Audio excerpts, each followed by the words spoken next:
Toastmaster Sreenidhi, a seat or a scar? Toastmaster Sreenidhi, a seat or a scar? Thank you. Over to you.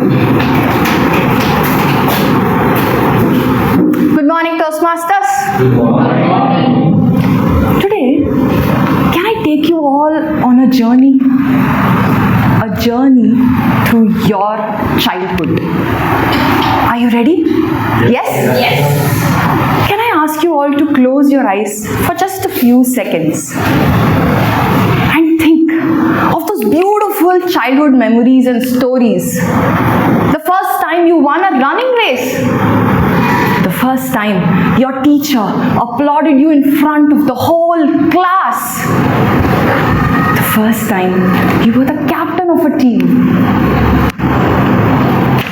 May I now ask you to open your eyes?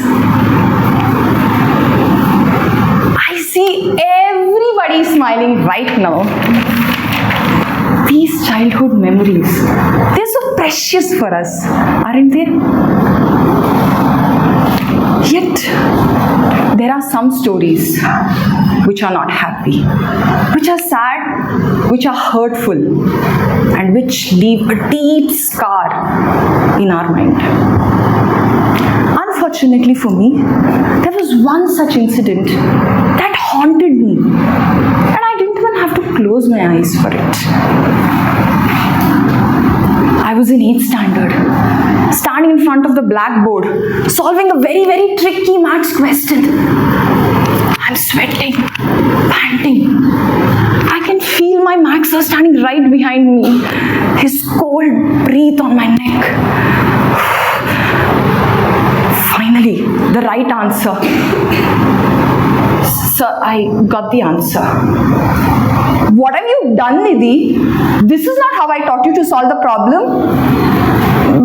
But sir, the answer is correct, no? I don't care. That is not how I taught you. You're such a good for nothing, Nidhi. Just go back to your place. The whole class burst out laughing. I was so humiliated.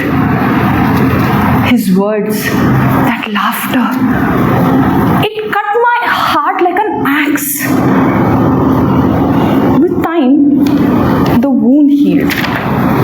But that scar, I carry with me even today. Many years later, life gave me one more chance, one more test, in the most unexpected way.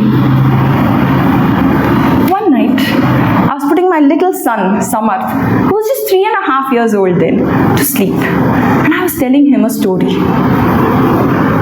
Once upon a time, a woodcutter was cutting trees by the river. Suddenly, his axe fell into the water.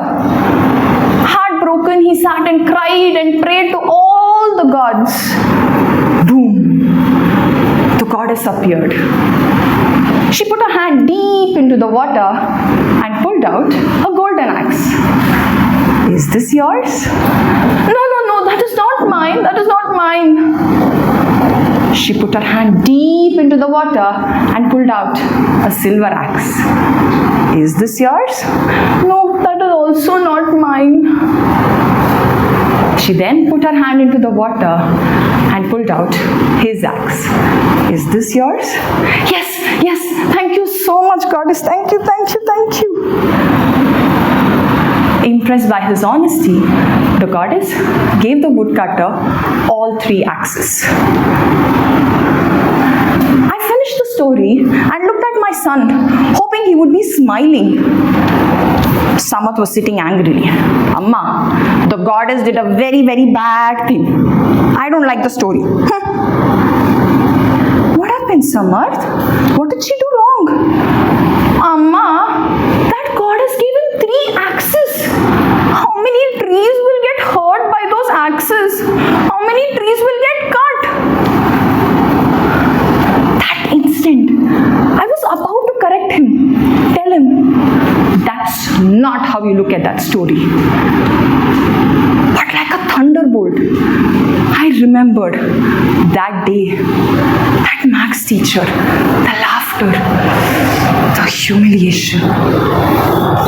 I paused and I thought, what can I do different? I looked at Samarth and said, Samarth, if you were the goddess, what would you have done? Mama, if I were the goddess, I would have given the woodcutter 3 bags of seeds. That way he would have not cut any trees and it would be a beautiful green forest. Seeds. Seeds. Why did I never think of that? Oh, what an astonishing answer from this young child.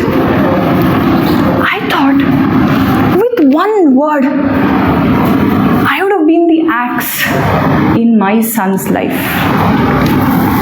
Thankfully, I paused. I listened.